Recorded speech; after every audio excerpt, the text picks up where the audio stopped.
안녕하세요. 파혼한 30대 초반의 여성입니다.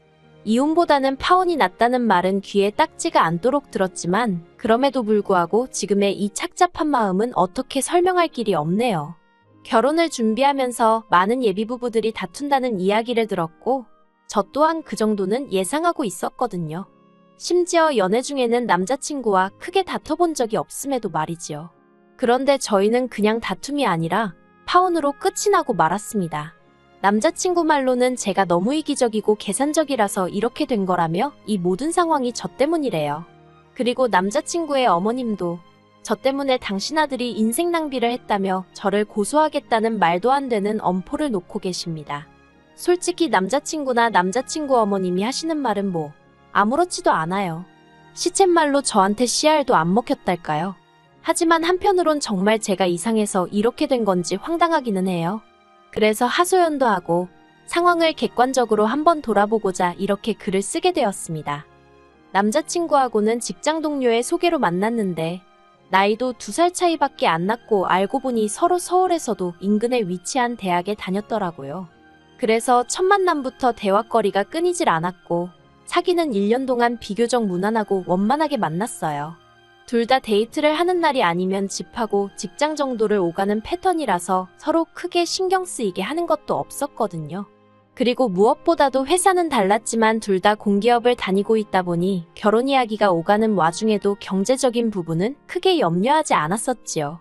그런데 남자친구에게 프로포즈를 받고 처음으로 예비시댁의 결혼 허락을 받기 위해 인사를 드리러 갔다가 남자친구의 집안 형편이 넉넉지 못하다는 사실을 알게 되었습니다. 사실 데이트하는 동안에는 남자친구가 오빠라곤 해도 2살 차이밖에 안 나다 보니 거의 더치페이를 하면서 만났거든요. 그리고 한 달에 2-3번 데이트를 하는 수준이었으니 남자친구에게도 저에게도 크게 부담되는 수준이 아니었고요. 그래서 남자친구의 경제력에 대해서 크게 고민해 본 적이 없었는데 예비시댁에 대해서 약간 이야기를 해보자면 일단 어머님의 경우 평생을 전업주부로 사셨다 들었습니다. 남자친구나 남자친구 어머님 본인이 말씀하시길 체력이 약해서 어디 남의 밑에서 일할 사정이 안 되었다고요. 그리고 아버님은 사업을 하셨지만 몇 번의 실패를 거듭하시고 지금은 지인의 건물 관리 일을 하고 계시다는 거예요. 솔직히 직업에 귀천이 없다고 생각하고 저라고 얼마나 잘났다고 생각해서 이런 이야기를 하는 것은 결코 아닙니다. 하지만 문제는 사정이 그렇다 보니 아버님 연세가 66이셨음에도 불구하고 노후 준비가 전혀 되어 있지 않아 일을 당장 쉬실 수 없는 형편이었고 나아가 저희가 결혼을 한다고 해도 별다른 도움을 주실 수 없겠더라고요. 그래서 이후로 저는 며칠의 고민 끝에 남자친구에게 우리 돈 이야기를 안 할 수 없지 않냐며 먼저 말문을 열었습니다. 정확히 지금 얼마를 가지고 있고 혹시 주식이나 어디 투자해 놓은 건 있는지 그런 것도 한번 서로 이야기를 해보자고요. 그랬더니 남자친구가 좀 당황해하더니 그런 게 중요하냐입니다. 자기가 얼마 버는지 제가 알고 있으면 된 거 아니냐고요. 그래서 그럼 결혼 준비며 신혼집이며 그런 거 할 때는 누구 돈으로 어떻게 할 거고 예산은 어떻게 잡냐고 제가 따지듯 물었더니 한다는 소리가 그런 건 미처 생각을 못했다나요. 먼저 결혼하자고 나온 사람이 어떻게 그런 건 생각을 못했다는 건지 어이가 없었지만 그래도 여기까지는 솔직히 정말 도닦는 심정으로 이해하려고 했어요.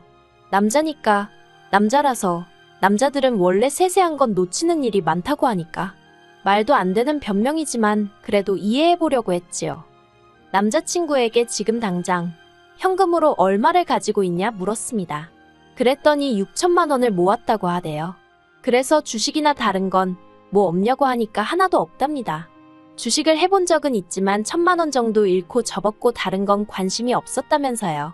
그래서 그러면 오빠 부모님께서는 얼마나 보태주실 생각이신지 혹시 이야기해 본 적은 있냐고 물었습니다. 그리고 이 질문에 남자친구가 꽤나 당황한 눈치였어요. 그렇게 제가 단도직입적으로 물을 줄은 몰랐던 거겠지요. 남자친구 말이 솔직히 이야기해 본 적도 없지만 자기는 안 받고 싶답니다. 자기가 벌어서 드리고 가진 못할 망정 나이 33세 부모님에게 손 벌리고 싶지는 않다나요? 그래서 저도 더는 가타부타 따지지 않고 그러냐 했습니다. 저도 기대가 없었으니까 크게 실망하지도 않았던 것도 사실이고요. 하지만 친정부모님께 어떻게 말씀을 드려야 할지 모르겠더라고요. 어떻게 들릴지 모르겠지만 솔직히 실망하지 않으실까 걱정이 많았어요. 저희 친정부모님은 소위 사람들이 말하는 흙수저십니다. 두 분 다 어려운 환경에서 자라셨고 결혼식도 시에서 올려주는 합동결혼식으로 치르신 분들이에요. 그래도 두 분 특유의 근성과 부지런함으로 가난을 극복하셨고 지금은 어디 가서 적어도 아쉬운 소리는 안 하고 사실 형편은 되십니다. 그리고 몇 년 전 부동산 투자가 떠오르기 시작한 시기에 저에게 결혼 자금을 미리 주는 거라 하시며 2억을 주셔서 제가 그 돈에 대출 1억 5천을 더해 직장 근처에 아파트를 샀고요.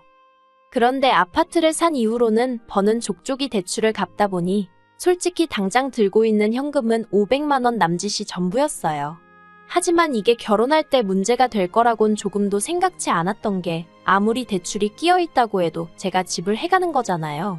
그리고 솔직히 아파트를 팔기만 하면 대출은 한 번에 갚을 수 있을 만큼 아파트 값도 많이 올라있던 상황이었고요. 아무튼 그래서 저희 친정부모님은 그래도 당신들이 저에게 남 부끄럽지 않게 해주셨다 생각하고 계셨고 저도 전적으로 동의하는 바였습니다. 그렇다 보니 남자친구의 상황을 어떻게 설명해야 할지 솔직히 난감하더라고요. 그런데 제 걱정은 기우에 불과했습니다. 저는 저희 부모님께서 경제적인 부분만 놓고 봤을 때 저희랑 비슷하거나 나은 환경을 원하실 거라고 생각했는데 부모님께서 결혼할 땐 돈보다 중요한 게 많은 법이라며 남자친구와 제가 진심으로 사랑한다고 하고 둘 다 앞날 창창한 젊은이들이니 당장 돈이 좀 없는 건 큰 문제가 아니라고 하시는 거예요. 그리고는 결혼을 허락해 주셨지요. 그래서 저는 시쳇말로 까놓고 말해서 남자친구 쪽에서 저나 저희 부모님한테 고마워할 거라고 생각했어요.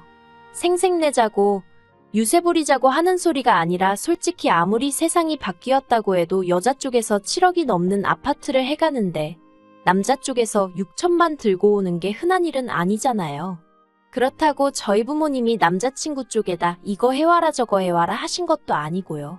오히려 시계며 정장이며 뭘 해줘야 하냐고 고민을 하시는 분들이셨습니다.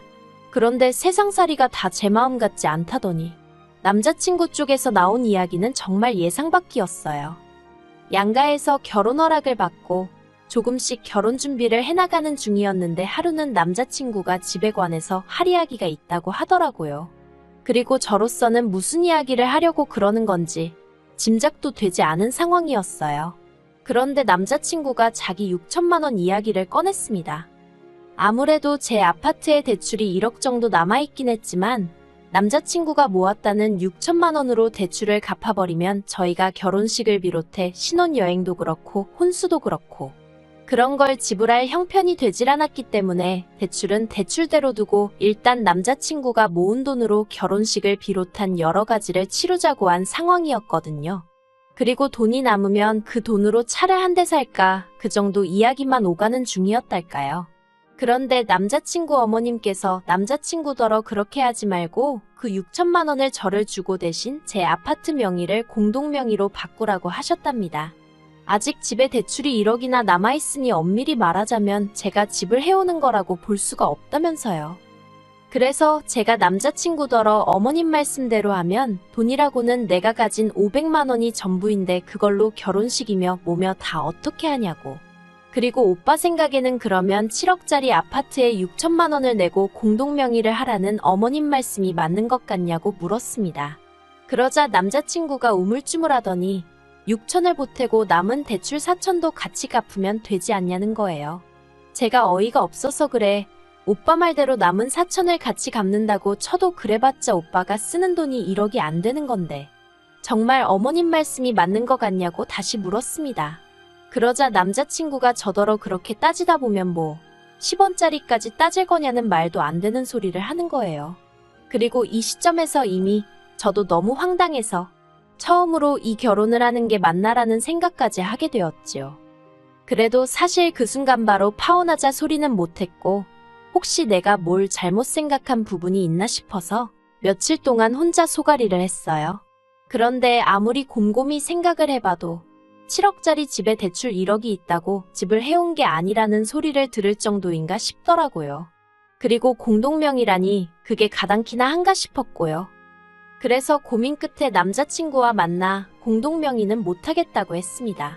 계획대로 오빠 돈으로 결혼식이며 필요한 데 쓰고 남으면 차를 사던지 하자고 그게 아니면 결혼 자체를 다시 생각해보자고요. 그랬더니 남자친구가 제가 이해가 안 된답니다.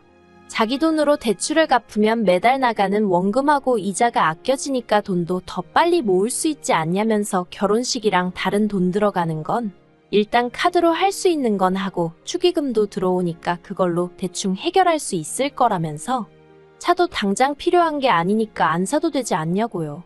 그래서 제가 그렇게 한다고 해도 공동명의는 못 해준다니까. 저더러 야같다는 거예요. 그러면서 한다는 말이 막말로 자기 돈 6천으로 자질구레한 데다 다 쓰고 나서 저랑 이혼이라도 하게 되면 자기한테 남는 게 뭐가 있냐며 저한테 너무 이기적이라나요. 그리고 남자친구가 그런 생각까지 했다는데 저는 정말 크게 충격을 받았습니다.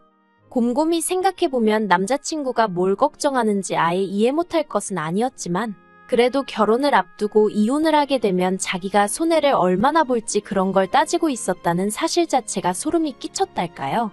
그래서 그전까진 제가 남자친구가 행여 기분이 상하진 않을까 싶어서 돈에 관해서는 할이야기를 돌려서 하기도 하고 한마디로 정말 배려를 했는데 말귀를 못 알아들어 먹는 건지 말이 안 통하는구나 싶어서 대놓고 말하기 시작했어요. 그런 식의 논리면 나야말로 오빠 말대로 공동명의해줬다가 이혼이라도 하게 되면 어떻게 하냐고요. 그러자 남자친구가 그러니까 이혼을 안 하면 되는 거 아니냐며 화를 내는 거예요. 사귀는 동안 의견이 늘 일치하는 것은 아니었지만 그래도 말이 안 통한다 싶은 적은 없었는데 남자친구가 보이는 뻔뻔한 태도에 저는 정말이지 두 손 두 발을 다 들고 싶은 심정이었습니다. 그래서 남자친구더러 아무래도 우리 결혼은 다시 생각해보는 게 좋겠다고 했어요. 그리고는 남자친구에게 오빠 도움이 없어도 빚은 내가 혼자 갚을 수 있고 차도 내가 필요하면 살 능력은 된다고. 나는 오빠가 가진 게 없어도 딱히 바라는 게 없었는데 오빠는 그게 아닌 것 같으니 결혼은 안 하는 게 낫겠다 했습니다. 그런데 정말 가증스럽게도 제가 자기 예상보다 세게 나가서 그런 건지 갑자기 꼬리를 내리는 거예요. 아무래도 자기가 표현을 잘못한 것 같다면서 그런 뜻이 아니었다나요? 하지만 그날 이후로 저는 남자친구의 모든 연락을 거부하기 시작했습니다. 헤어지자고 말은 해놨으니 막말로 남자친구 쪽에서 받아들이든 받아들이지 못하든 그건 제 알바가 아니라고 생각했거든요. 그러자 남자친구는 처음엔 전화를 그렇게 해대더니 1시간에 10몇 개에 달하는 문자를 보내기 시작했고 급기야는 제 회사 이메일 주소로 사적인 이메일까지 보내는 게 아니겠어요. 자기도 사회생활하니까 회사 메일로 사적인 내용을 보낸다는 게 서로에게 얼마나 좋지 못한지 뻔히 알면서 그러더라고요. 그리고 남자친구의 찌질하고 경솔한 행동에 저는 그나마 남아있는 정도 뚝뚝 떨어지는 듯 했습니다. 그리고 급기야 어떻게 된 건지 한 번밖에 뵌 적 없던 남자친구 어머님까지 저희 회사 앞으로 찾아오셨더라고요. 너무 당황스러웠지만 로비에 보는 눈도 많고 아는 얼굴들도 있어서 일단 근처 카페로 모시고 갔어요. 그리고는 어떻게 무슨 일로 오신 거냐 물었습니다. 남자친구에게 저희 헤어진 거 못 들으셨냐고도 했고요. 그러자 그 일 때문에 오셨다면서 저더러 너무 괘씸해서 한마디 하러 오셨다나요. 황당했지만 여전히 회사 근처라서 저도 똑같이 큰 소리를 낼 수도 없었고 그래서 일단은 듣고만 있었어요. 그런데 남자친구 어머님 말씀이 정말 하나하나 가관도 아니더라고요. 당신 아들 나이가 33으로 저만 아니었으면 더 참하고 잘난 여자를 만났을 수도 있다면서 제가 당신 아들의 시간을 낭비하게 만들었답니다. 그리고 당신은 그런 것도 감안해서 아파트 공동명의 이야기를 꺼냈다는 거예요. 솔직히 무슨 소리를 하는 건지 이해가 전혀 되질 않았어요.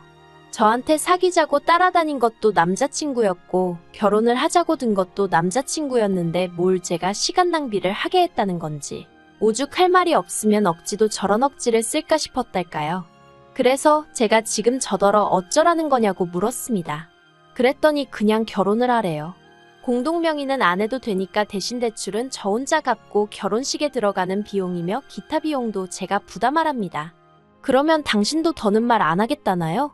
어이가 없어서 제가 뭐하러 그렇게까지 해서 제가 어머님 아들이랑 결혼을 하느냐고 받아쳤어요. 뭐 얼마나 별 볼 일 있는 남자라고 제가 그렇게까지 하느냐고요. 그러자 어머님이 저더러 막말을 하네. 어쩌네 그러더니 피해 보상받을 거라고 고소한답니다. 정말 오렌지 주스 한 모금 마셨다가 그대로 뿜을 뻔했다니까요. 그래서 고소 많이 하시라고 했네요. 그리고 그게 엊그제 있던 일로 이제 남자친구는 저더러 독한 액쓰니 뭐니? 난리도 아닙니다. 정말 적을수록 제 머릿속이 깨끗이 정리가 되는 기분이네요. 남자친구도 남자친구 어머님도 제정신 아닌 거 맞는 것 같아요. 저한테 검은 속내를 다 들키고 나니까 민망해서 저러는 건지. 아무튼 이번 일로 결혼에 대한 환상은 완전히 깨졌고요. 막말로 제가 능력이 안 되는 것도 아니고 혼자 살던지 아니면 다른 사람들처럼 수준에 맞는 남자 만나야겠어요. 마음이 정말 헛헛합니다.